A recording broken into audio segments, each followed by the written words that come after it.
दरम्यान इंदूर राजेंद्रनगर एक्सप्रेस मधील प्रवासी पहाटे साखर झोपेत असताना काय घडलं पाहूयात या रिपोर्टमधून। एक तडा,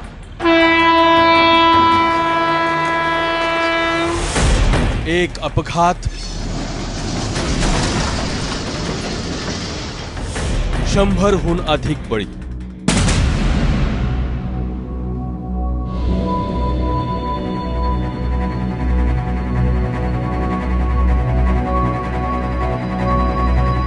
कानपूर जवळ इंदूर राजेंद्रनगर एक्सप्रेस घसरली आणि पहाटेच्या झोपेतच प्रवाशांना मृत्यूनं गाठलं।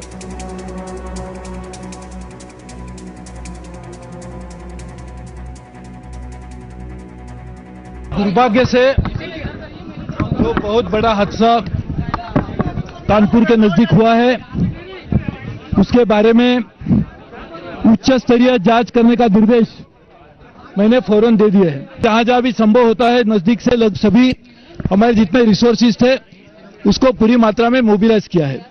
Director general health services Delhi से भेजे गए हैं। हम जाके वहां पर सभी लोगों के स्टेट गवर्नमेंट के साथ में भी मिलकर इस सभी चीजों का ज्यादा से ज्यादा लोगों को राहत देने के लिए जो भी मदद करने की जरूरत है वो करेंगे।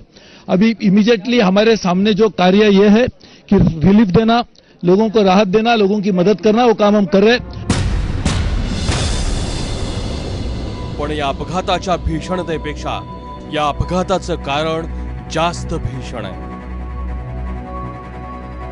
रेल की पटरी में हुआ एक साधारण फ्रैक्चर इस बड़े हादसे की वजह बताई जा रही है। हालांकि रेलवे के अधिकारियों ने आधिकारिक तौर पर जांच कर अभी इस बात की पुष्टि नहीं की है, लेकिन अगर यही वजह है तो फिर रेल यात्रियों के सुरक्षा के लिहाज से ये एक खतरे की घंटी भी है।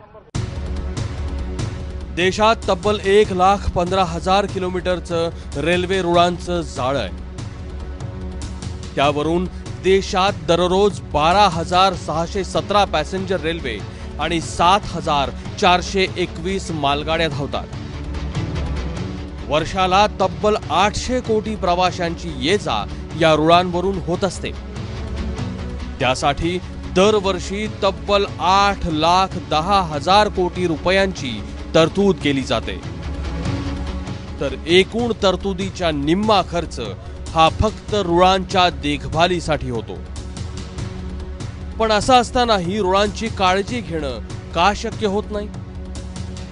रेल फ्रॅक्चर जे होते ते टेम्परेचर मध्ये जो डिफरन्स होतो रात्रीचा आणि दिवसाचा ह्याच्यामुळे होतो बहुतेक, किंवा मग मटेरियल डिफेक्ट असेल तरी पण होऊ शकेल तो, की जास्त जोराने जास्त स्पीडनी गाडी गेल्यानंतर डिफेक्टिव्ह रेल असेल तर होऊ शकेल। हे दोन कारण आहेत त्याची।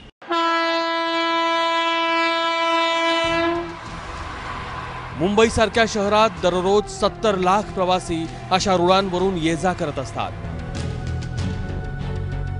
गेल्या काही दिवसात सोशल मीडियावरही मुंबईतल्या उपनगरीय रेल्वे रुळांना तडे गेल्याचे फोटो व्हायरल झाले होते, पण त्याची पुष्टी कोणत्याही यंत्रणेनं केली नाही। त्याच्यासाठी जे पेट्रोलिंग स्टाफचं पाहिजे किंवा इवन ट्रॅकचं टेस्टिंग होते, सोनोग्राफी टेस्टिंग ते व्हायला पाहिजे। पण आता हे सोनोग्राफी टेस्टिंग आहे ट्रॅकचं जे ते करायला वेळ कुठे आहे?